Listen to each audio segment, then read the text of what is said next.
नमस्कार दोस्तों, स्वागत है आपका हमारे YouTube चैनल भक्ति की शक्ति ज्ञान के साथ में। दोस्तों, आज हम आपको इस वीडियो में बताएंगे सनातन धर्म में हाथ में क्यों बांधते हैं कलावा। जानिए इसको बांधने के नियम और लाभ। तो दोस्तों, हिंदू धर्म में किसी भी शुभ अवसर पर हाथ में कलावा बांधा जाता है। मान्यता है कि इसे बांधने से आपको शक्ति मिलती है और आप जिस भी मनोकामना के साथ कलावा बंधवाते हैं वो पूर्ण होती है।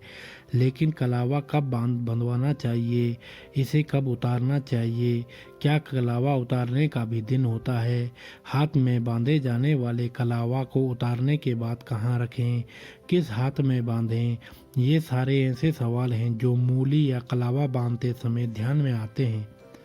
तो आइए जानते हैं कलावा से जुड़े कुछ नियम जो सनातन धर्म के अनुसार पालन करने जरूरी हैं। नहीं तो शुभ फल देने वाले ये उपाय आपको उल्टे परिणाम भी दे सकते हैं। दोस्तों, जानते हैं हाथ में क्यों बांधते हैं कलावा।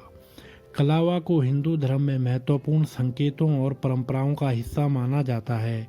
यह एक धागा होता है जिसे विशेष अवसरों पर आमतौर पर हाथों में बांधा जाता है। कलावा को बांधने के कई कारण हो सकते हैं, जैसे कि यह रक्षा का प्रतीक होता है, आदित्य की पूजा में यह एक महत्वपूर्ण भाग होता है और यह साथ ही आपसी सद्भावना और प्रेम के प्रतीक भी हो सकता है। दोस्तों, कलावा बांधने के नियम। लोगों को इस बात का बहुत कन्फ्यूज़न होता है कि कलावा किस हाथ में बंधवाएं।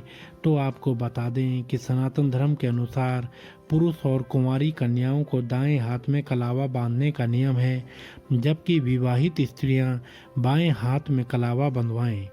दोस्तों, कलावा उतारने के नियम। कई बार देखा गया है कि लोग पुराना कलावा देखकर कभी भी कहीं भी उतार कर फेंक देते हैं।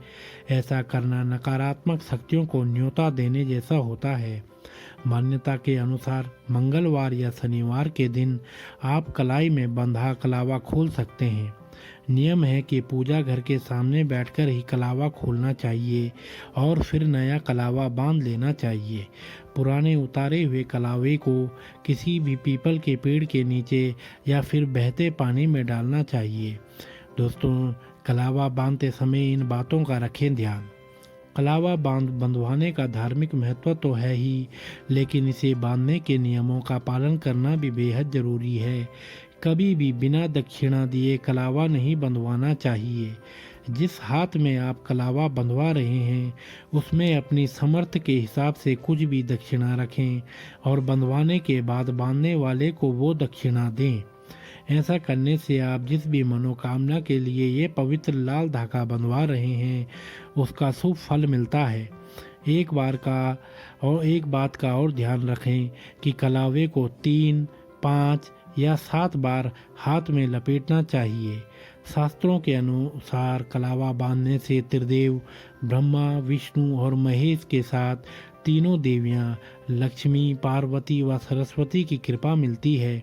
अगर आप इन नियमों का पालन करते हुए कलावा अपने हाथ में बंधवाते हैं तो आपको इसके शुभ परिणाम भी देखने को मिलते हैं। वैसे लाल धागा बांधना शुभ तो होता ही है, लेकिन इसके कई स्वास्थ्य फायदे भी हैं। यह ध्यान केंद्रित करने में मदद कर सकता है। इसके अलावा यह सबलता और आत्मविश्वास को बढ़ावा देने में भी मदद कर सकता है। कुछ अन्य वैज्ञानिक दृष्टिकोण से यह सिद्ध हो सकता है कि लाल रंग की दिखाई देने वाली प्रोटीन या एमोलाइड का उत्पादन कम होने की संभावना होती है, जो कि अल्जाइमर रोग से जुड़ा हुआ है। यहाँ ध्यान देने योग्य है कि ये सुझाव वैज्ञानिक अध्ययनों पर आधारित हैं, लेकिन इन्हें और अध्ययन की आवश्यकता है ताकि ये विद्यमान फायदे स्पष्ट और पुष्टि प्राप्त कर सकें। तो दोस्तों, ये थे कलावा बांधने के नियम और उसके लाभ।